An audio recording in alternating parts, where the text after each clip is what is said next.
Conversações Múltiplas, que é coordenado pela professora Adir Luz.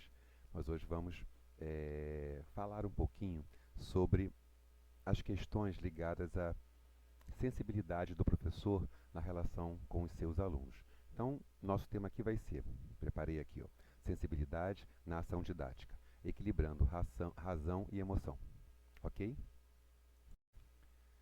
Aproveito aqui para ressaltar que a professora Adir Luz, ela já deixou um vídeo gravado, mais ou menos há uma semana, e ela conversa sobre a questão do amor, do afeto. Ela questiona até que ponto isso ainda existe. E aí, não vou falar mais, vocês voltem lá no canal, aliás, se inscrevam no canal, assistam o vídeo, deem o gostei, tá bom? Caso vocês gostem. E recomendem também aos amigos. Então, lá no vídeo da professora Di, ela fala lá sobre a questão do afeto, do amor, cita algumas obras literárias, algumas questões eh, de trabalho ao longo da vida dela como professora, enfim. E hoje aqui eu vou também trazer um pouco da minha experiência como professor de rede pública. Também já atuei no ensino superior privado durante bastante tempo. E hoje a gente vai falar aqui sobre essas questões que marcam o fazer docente. O professor no contato com a sua turma, com seu aluno, no contato com com a própria construção da identidade que ele foi construindo, né? Porque uma coisa que eu julgo importante, e aliás fundamental, é o professor compreender que ele é o responsável pela construção da identidade profissional dele. Nós nos construímos com as nossas leituras, com os nossos cursos, com as nossas palestras que nós assistimos, que nós fazemos, enfim, a relação com os nossos alunos, com os nossos colegas de trabalho, isso vai nos construindo como um profissional. E um profissional que está na escola para fazer educação. E aí a gente vai... eu vou usar hoje uma crônica, e eu vou pedir licença para ler a crônica, porque pode ser uma coisa um pouco longa, mas eu escolhi uma crônica pequena, para que nós pudéssemos... Eu vou ler, que a gente possa pensar um pouco sobre questões inerentes ao nosso cotidiano. Coisas que, a princípio, bem cotidianas, bem simples, mas que marcam a nossa vida, marcam a vida do nosso aluno. Tá bom? Antes de eu falar mais especificamente da crônica, da autora da crônica, eu quero falar um pouco sobre a questão da educação, né? Porque eu digo que, pelas minhas observações e, enfim, vivências, muita gente fala sobre educação, sobre escola, mas nem todos, por vez, têm uma propriedade, no sentido de que eu li, eu estudei, mas eu também estou lá, eu também estou fazendo, estou dando as aulas, estou preparando minhas aulas, estou trabalhando com os meus alunos, eu estou na escola, eu estou no chão da escola. Seja como professor, até como diretor, como coordenador pedagógico, enfim, né, mas que está ali. Às vezes nós lemos notícias, crônicas, artigos de pessoas que parecem que às vezes veem a educação pelas frestas das janelas, né? Não acompanham escolas de perto, não estão no dia a dia ou nunca estiveram, né? Podem não estar agora, mas se mais um dia esteve. Eu acredito que isso enriquece mais o debate quando você consegue associar as suas vivências com os seus estudos, né? Penso eu que a sua fala, o seu discurso ficam mais, mais fortes, mais contundentes e mais significativos. E aí para começar a falar de educação, escolhi o artigo 205 da Constituição. A Constituição em vigor, Constituição de 1988, e eu vou ler esse artigo pequenininho, mas que é pequeno no tamanho, mas grande na sua importância. A educação, direito de todos e dever do Estado e da família, será promovida e incentivada com a colaboração da sociedade, visando ao pleno desenvolvimento da pessoa, seu preparo para o exercício da cidadania e sua qualificação para o trabalho. Então, educação é algo bastante amplo, né? E a própria Constituição já acena para essa característica do processo educacional, né? Educação é o quê? Educação é você formar o outro e se formar também. Nós nos formamos, né? No contato com o outro, no contato com as nossas leituras, com os nossos livros, com as nossas músicas, com os nossos poemas, enfim. Né? Nosso que eu digo, aqueles que a gente tem, aqueles que a gente lê. E aí eu digo o seguinte: a educação é um processo. Isso aí todos falam. Mas é um processo que que a gente constrói enquanto sujeitos que atuam num determinado contexto social, cultural, histórico. E essa atuação desse sujeito que somos, desse indivíduo que somos, ela vai ser uma atuação para a manutenção, para a mudança, ou para um processo em que as coisas não são porque alguém disse que elas devem ser assim, mas como um processo de negociação do tradicional com o novo. Porque o novo sempre vem. E aí já cantava Elis Regina uma letra do Belchior, aquela música provavelmente vocês conhecem, se não conhecem, escutem, como os nossos pais. E tem um verso lá que se diz: porque o novo sempre vem. Então, penso eu que educação é nós nos formarmos e ajudar a formar o outro para lidar com o que faz parte da tradição, mas também lidar com o novo que está chegando. Ideias novas, movimentos novos, e não para lidar como forma de aceitar, mas como forma de pensar aquilo que é novo. Pensar se é válido, pensar se é possível. Então, educação é um processo bastante complexo. E aí, eu vou pegar aqui, porque assim, qual seria a função da escola? Educação é isso, é um processo de formação, nós nos formamos o outro. Tá. E aí a função social da escola, porque a escola, ainda que a educação não aconteça somente na escola, mas ela é uma dos locais, né, das instituições mais que tem por foco a educação, a formação. E aí o José Carlos Libânio é um autor, deixa eu mostrar o livro aqui para vocês, mas assim, eu vou pedir que a gente tem uma pessoa que faz a edição desse vídeo. Vocês estão assistindo um vídeo editado, já com os devidos cortes. O livro é esse aqui. Mas eu vou pedir também que o Lucas, ele coloque a foto aqui na tela do livro, para vocês verem, para que vocês possam ver com mais clareza. Essa aqui, ele vai colocar a edição com a capa nova. Essa edição aqui é uma edição mais antiga, tá? Mas o livro teve pouca mudança dessa edição aqui para a edição que o Lucas vai estar colocando na tela, tá?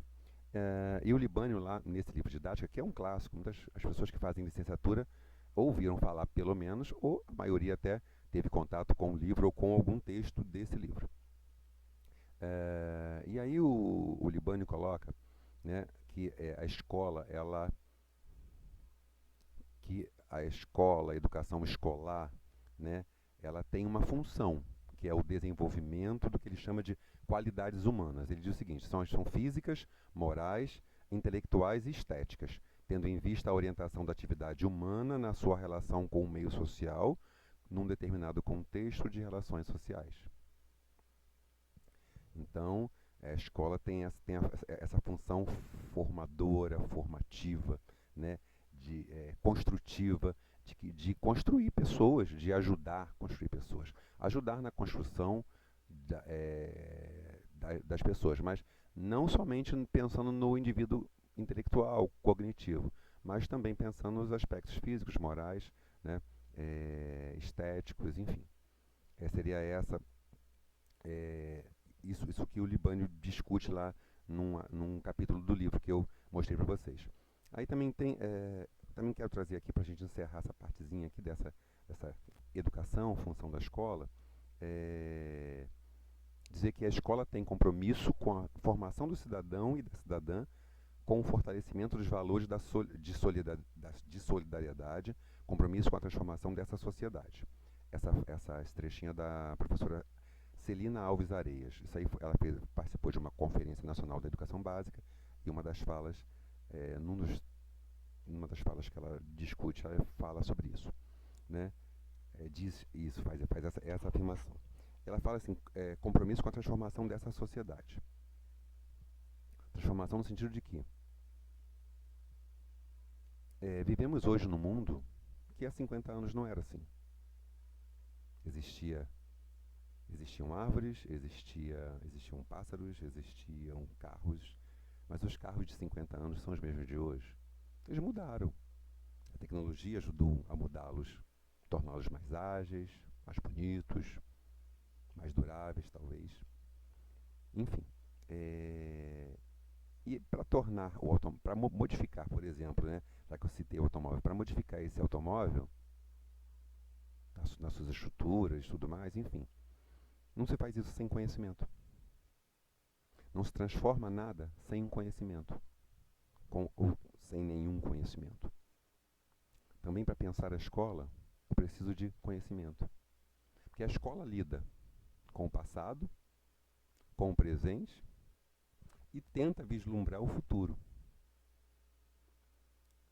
Nós olhamos criticamente para o mundo de hoje, a proposta é essa, né? O professor olhar, ajudar os alunos a construírem esse olhar. Esse mundo que temos hoje, como é? Como está?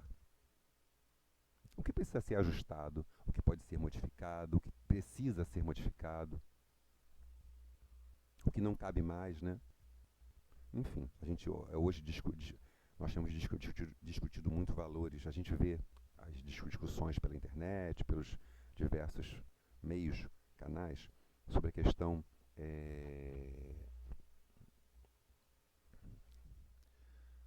nós hoje nós hoje vivemos numa sociedade cuja estrutura sofreu mudanças. A nossa vida teve mudanças. Muito por conta da tecnologia. Estou gravando aqui esse vídeo. O Lucas é a pessoa que vai fazer a edição, vai postar no canal que a professora Dir coordena. E isso só acontece de eu gravar um vídeo na minha casa, enviar para o Lucas virtualmente por meio de um endereço eletrônico, ele juntar as partes, fazer toda a concepção do vídeo para publicar no canal. Tem tecnologia e tem conhecimento. O conhecimento move a sociedade. E o que é conhecimento hoje, amanhã é base para nós chegarmos a um conhecimento ainda maior. Assim por diante. Então a escola é um local de difusão de informações, mas não somente de difusão de informações. É preciso ajudar o nosso aluno a transformar essas informações em conhecimento. Porque a informação pela informação, ela se vai. A informação como conhecimento é que fica. E aí, nesse processo de construção, de nos construirmos, de ajudar na construção do nosso aluno, enfim, o diálogo. O diálogo ele é fundamental. Eu não posso interagir sem diálogo, sem olho no olho, né? A linguagem ela vai mediar esse contato. Ela é ferramenta, né? Ela que nos faz chegar ao outro e o outro chegar a nós, a linguagem. E porque que a linguagem ela é ferramenta, até anotei aqui, né?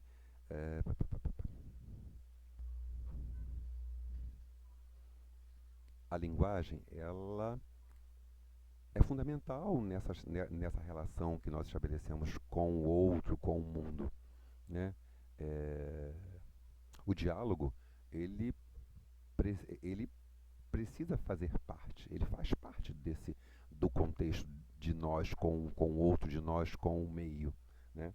Ele não pode ficar guardado a linguagem, o diálogo não podem ficar guardados na gaveta, na mochila do aluno, na pasta do professor. Ele é ferramenta de interação.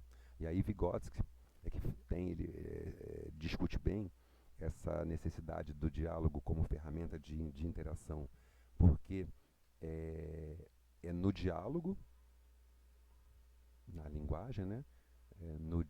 A linguagem utilizada para o diálogo, é no diálogo que nós chegamos ao outro e o outro chega na gente. Quando eu chego no outro, eu deixo minha marca no outro. Quando o outro chega em mim, ele deixa a marca dele em mim. E assim nós vamos nos construindo, pensando a vida, pensando o nosso fazer docente, nossos fazeres docentes, nossos saberes docentes. E aí, muitas vezes, talvez, o professor, porque nós vivemos numa sociedade muito complexa, cada vez mais complexa. E muitas vezes nós parece que vamos permitindo, porque o professor, ele é uma profissão, nós formamos gente, nós lidamos com gente, né? E essas pessoas que estão ali na nossa sala de aula, no nosso espaço de trabalho, nós somos responsáveis pelo caminho que nós vamos construir junto com eles. E, por sua vez, o mundo, ele vai enfraquecendo a sensibilidade do professor. A Dir falou no outro vídeo que eu já falei sobre o amor, sobre o afeto, né? Eu penso que a sociedade, do modo como está construída, ela permite de algum modo, ela atua de algum modo, para que nós enfraqueçamos o nosso olhar sensível para o nosso aluno. E aí, eu escolhi... cadê aqui? Aqui. Escolhi esse livro. Vou pedir aí para o Lucas colocar a foto da capa dele, para vocês verem enquanto eu falo um pouquinho aqui. Esse livro foi escrito pela professora Aparecida Tiradentes. Trabalhei com a Aparecida há alguns anos numa instituição de ensino superior. E a Aparecida, ela foi professora de escola pública, né? Foi professora, foi orientadora educacional, e depois foi indo por outros caminhos. Ela hoje não está mais entre nós, ela se foi para uma outra esfera, um outro universo, enfim. E ela deixou alguns artigos que vocês encontram na internet. Aparecida Tiradentes deixou essa obra aqui, deixou uma outra que eu não vou trabalhar com ela hoje, mas vale a pena ler. Também o Lucas vai colocar aí também na tela, Pedagogia de Mercado, né, que é uma discussão interessante, aliás, muito interessante, sobre a questão do capital que tem fincado pés na educação. A gente pode ver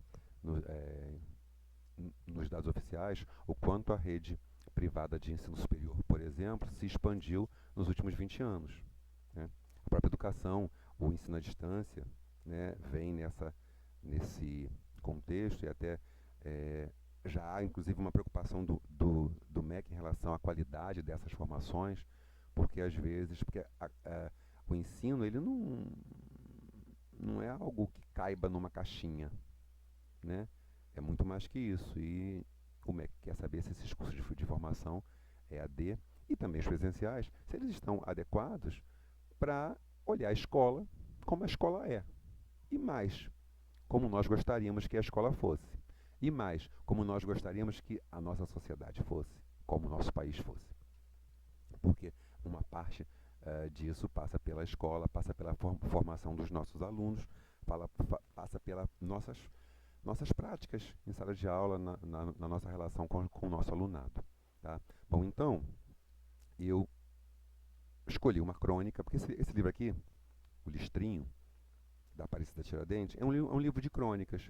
Ela escreveu ao longo, ela escreveu no momento em que ela olha para trás, viu as experiências dela, e algumas, imagina, tantos anos, de algumas situações, ela transformou em crônicas.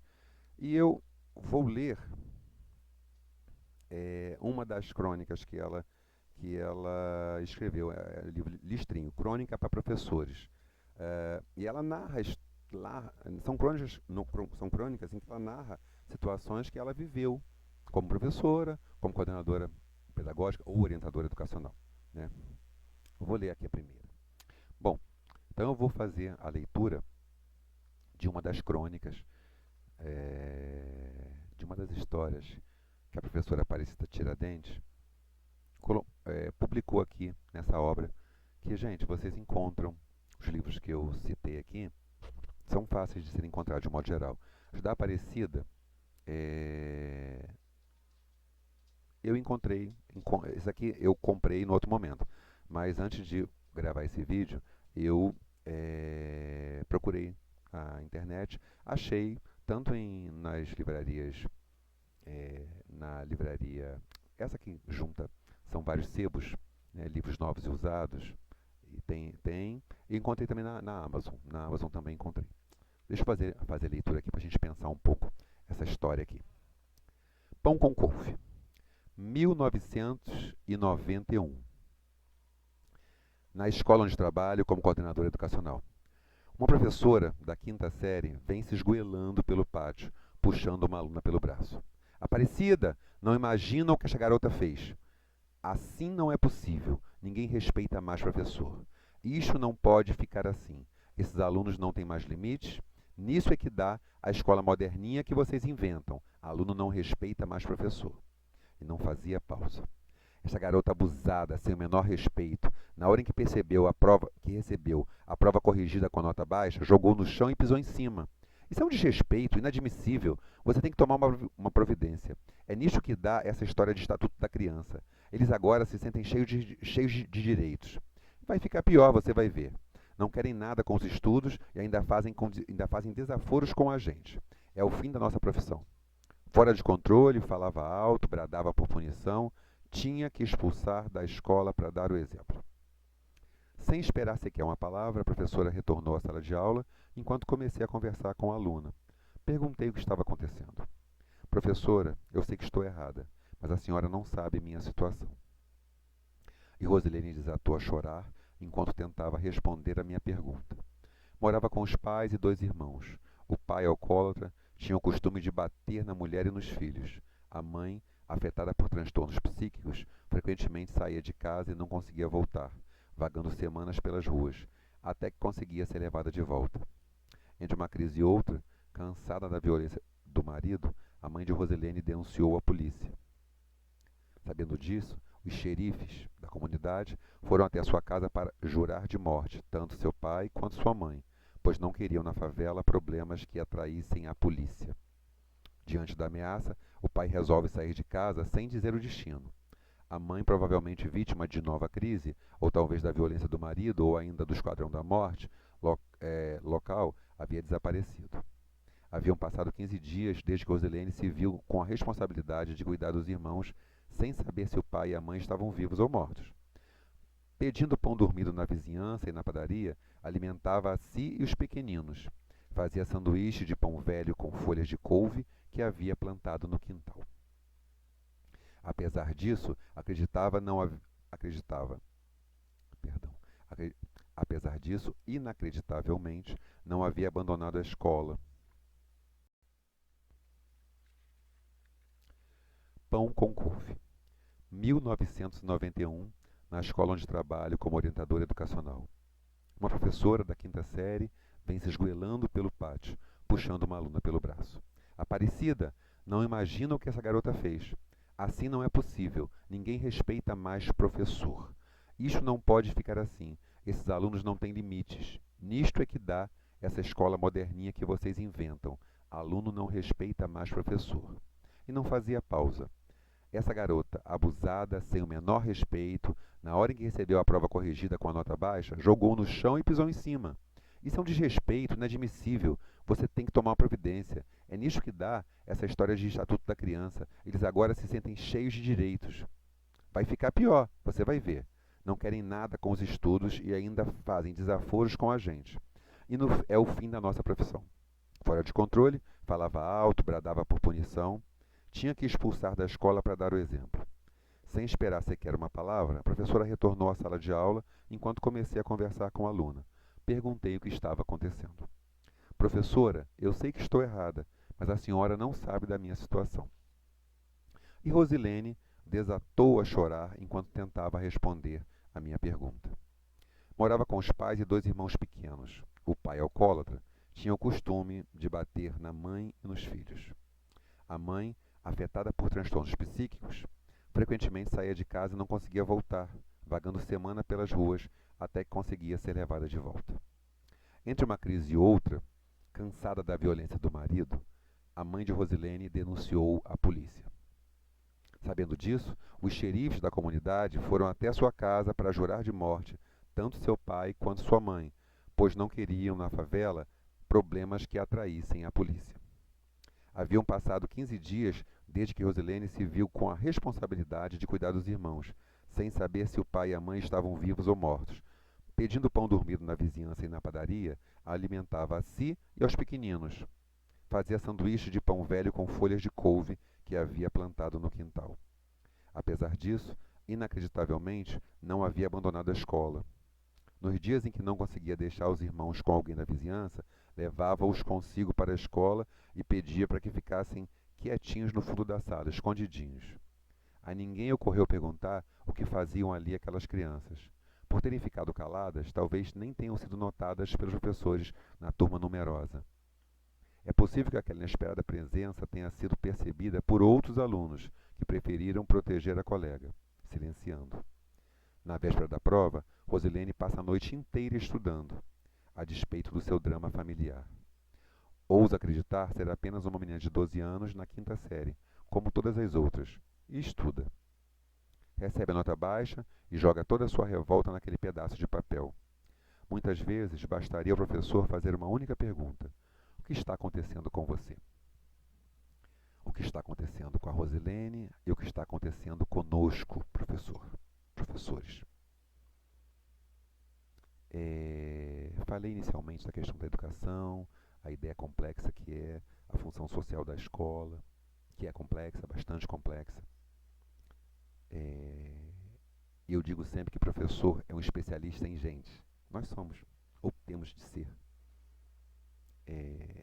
Eu não pretendo justificar, digamos, dizer que foi certa a atitude da aluna. Não estou aqui nem para julgar, nem para emitir uma opinião sobre o comportamento da aluna e da professora.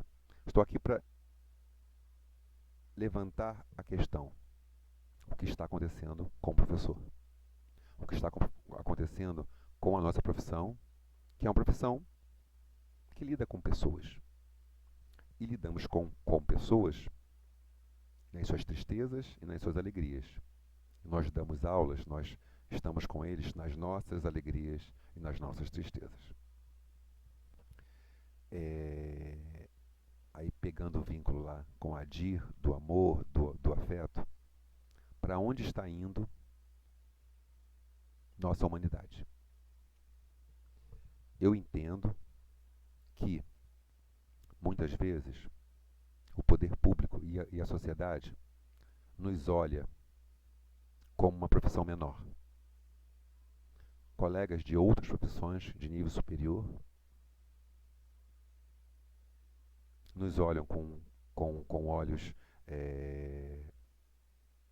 que diminuem a nossa formação, a nossa prática. Uma vez, vou contar aqui uma historinha rápida. Eu fiquei sem carro por um problema, precisei de carona com um profissional de uma área específica, que não é licenciatura. E ele disse que ele faria uma palestra no dia seguinte. E ele ainda ia chegar a casa para terminar a fala dele. Isso era tarde da noite, já passava de 10h30. Ele falou, se fosse para o curso de pedagogia, não precisava nem preparar. Aí a pessoa cutucou, porque sabia que eu era dos meus trabalhos era com o pessoal da pedagogia, né? Aí eu pensei, caramba, uma pessoa que dá aula, uma pessoa que está formando profissionais de nível superior, tem essa visão de um curso de formação de professores. Então as licenciaturas acabam sendo vistas como menores, mas eu penso que cabe a nós, licenciados, criarmos uma identidade, não para responder o que A e B pensa, não, mas para responder a nós próprios. É preciso que nós criemos uma identidade que nos fortaleça enquanto profissional. Que diga, olha só, sem dizer falando, ou sem precisar falar, que seja percebido como algo importante que é. Porque o que a gente percebe é que, por exemplo, agora nós tivemos há poucos dias o Dia do Professor. Vemos matéria na televisão, na internet, mensagens mil que se recebe, se envia.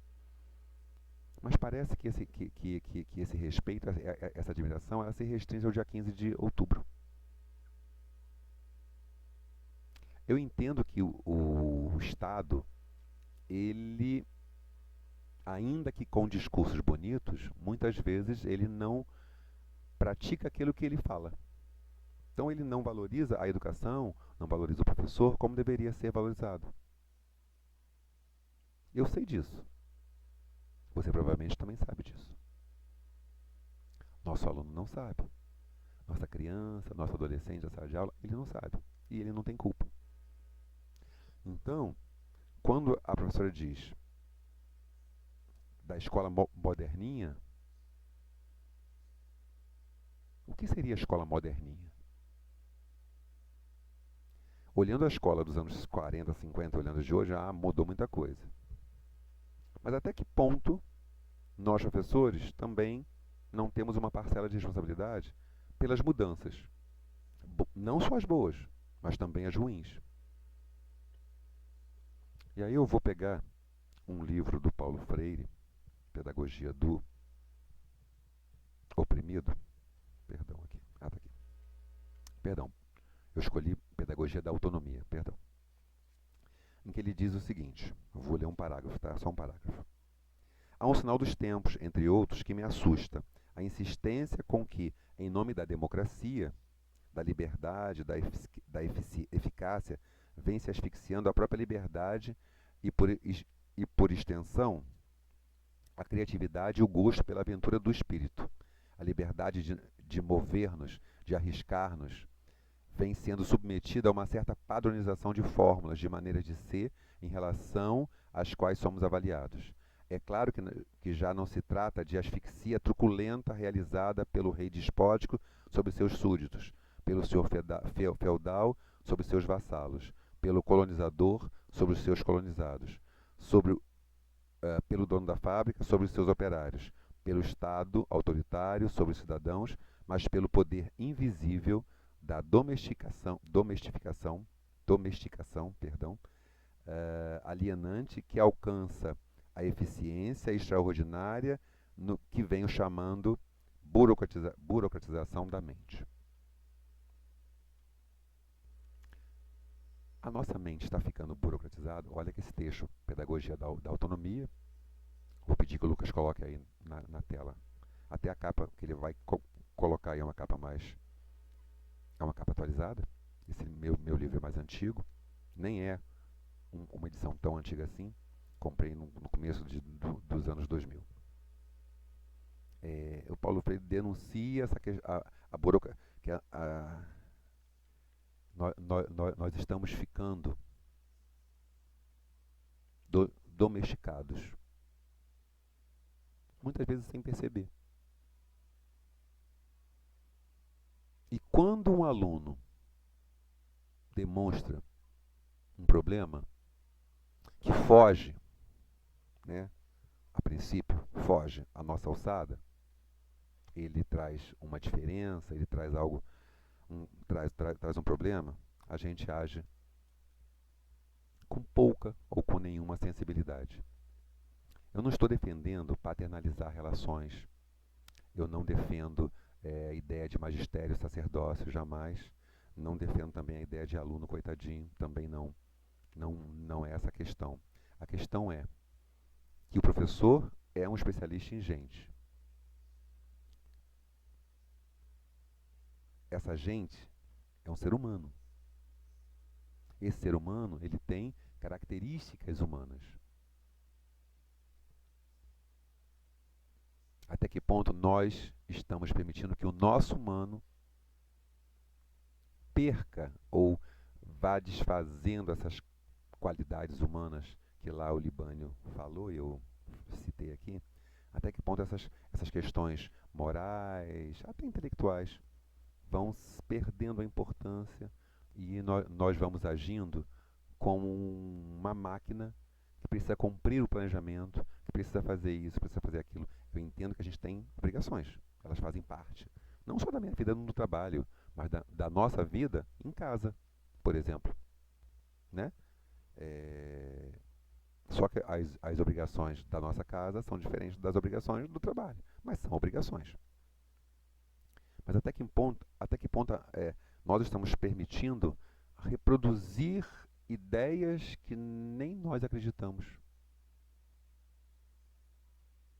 Será que eu gostaria que o meu aluno, que o meu filho, meu sobrinho, meu afilhado, fosse tratado daquele modo, como a professora tratou, como a professora lidou?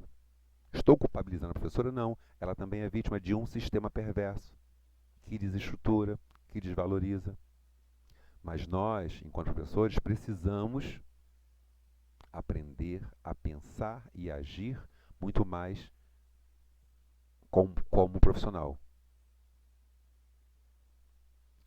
A razão e a emoção precisam estar juntas. Ainda que às vezes um pouco mais a razão, às vezes um pouco mais a sensibilidade, né? Mas as duas precisam estar juntas. Senão nós vamos nos desumanizando, e se eu estou me desumanizando, que ser humano eu estou ajudando a se construir?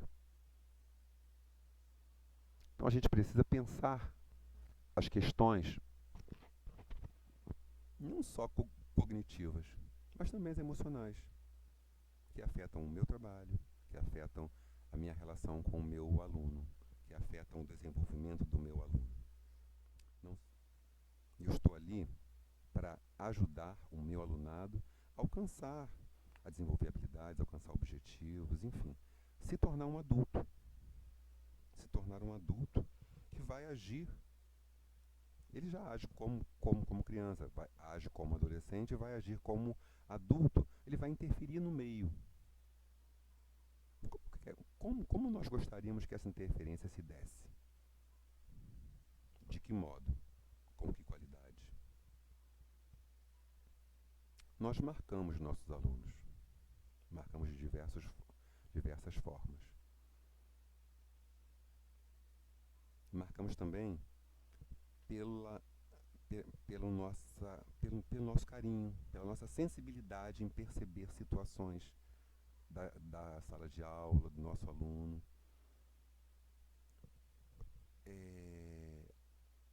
Eu não estou aqui para julgar a Rosilene, que rasgou a prova e pisou em cima, nem para julgar a professora, né?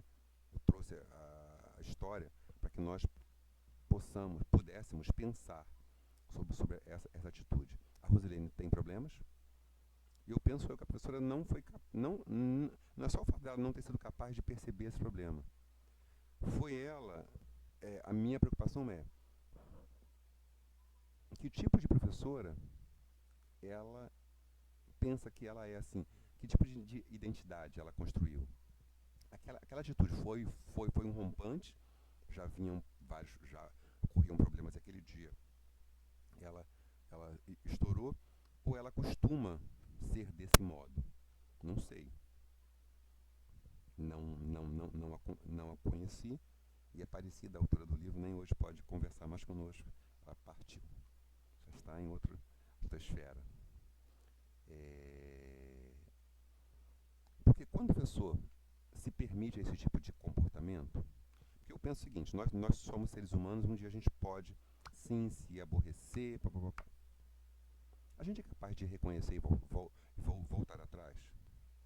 A gente é capaz de buscar formas de não repetir aquele comportamento? A gente é capaz de pedir desculpas?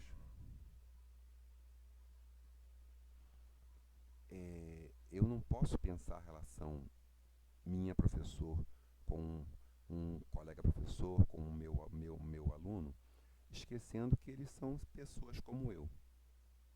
Agora, no caso da relação professor-aluno, nós, por sermos adultos, provavelmente temos mais facilidade de, digamos, separar, né? Estou em sala de aula e tudo mais. O aluno não, ele leva a questão dos problemas que ele vivencia em casa, fica, digamos, martelando muito mais ali, né, no aluno. A gente consegue subliminar em alguns momentos, de um modo geral. Será que a professora, ela conseguiu, ou ela é desse modo? Porque se ela é desse modo, como professora, que tipo de aluno ela está formando? Porque, gente, a nossa sala de aula, ela não é um fieldo. Ela é um espaço de diálogo. Esse diálogo serve para se construir conhecimento. Essa construção de conhecimento pressupõe construção, pensamentos que provavelmente ajudarão a esse alunado a até a construir uma sociedade melhor que nós vivemos hoje, melhor que a que nós, enquanto adultos construímos. A gente tem eu vejo o trabalho do professor como uma chance de fazer alguém conseguir algo que talvez nós não tenhamos conseguido, que é sermos mais humanos, sermos mais empáticos, sermos mais respeitosos e pensarmos mais e melhor, avançarmos mais e melhor no conhecimento. Então fica hoje, nesse vídeo, essa questão.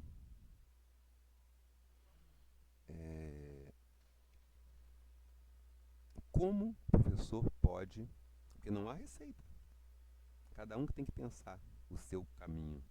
Como a gente consegue ter a razão e ter a emoção e ter o sentimento, a sensibilidade juntos no nosso trabalho como professor? E mais, se eu tenho isso como prática de vida, que é importante, que é fundamental, por que eu não estou conseguindo levar isso para a sala de aula, para o meu trabalho? Porque eu tenho planejamento a ser cumprido, eu tenho objetivos, habilidades, competências a serem desenvolvidas nos meus alunos, eu tenho um compromisso, né? É um compromisso. Mas é um compromisso não só com o cognitivo dele. Eu tenho outros compromissos. Ele é um ser social, ele é um ser que tem emoções. Então, tudo isso precisa ser pensado, e isso tem que ficar muito claro na nossa cabeça enquanto professores, para que nós não cometamos erros desse tipo, dessa professora. Não estou dizendo que nós não vamos cometer erros. Podemos cometê-los, como também devemos entender que foi errado, como também devemos pedir desculpas sempre que possível. Porque errar faz parte. Errou a Rosilene, que pisou na prova, errou a professora, que não conseguiu perguntar a ela o que estava acontecendo, por que você fez isso. Perguntas são importantes, ainda que às vezes as respostas não sejam a que esperávamos receber, mas elas nos ajudam a fazer outras perguntas, a pensar outras coisas. A profissão de professor é uma profissão eminentemente intelectual. Nós pensamos o tempo inteiro. Pensamos o que fazer, como fazer, quando fazer e como vou me relacionar com os meus alunos, com os meus colegas de trabalho. Se eu quero uma sociedade melhor, que a minha sala de aula possa ser essa sociedade melhor que um dia eu quero para todas as salas de aula, para todas as escolas, para todos os espaços. Fico por aqui. Não se esqueçam, se inscrevam no canal da professora Di, é o canal Conversações com Múltiplas Falas. Se inscrevam, se gostaram do vídeo, deem um ok e divulguem. Obrigado pela atenção de todos.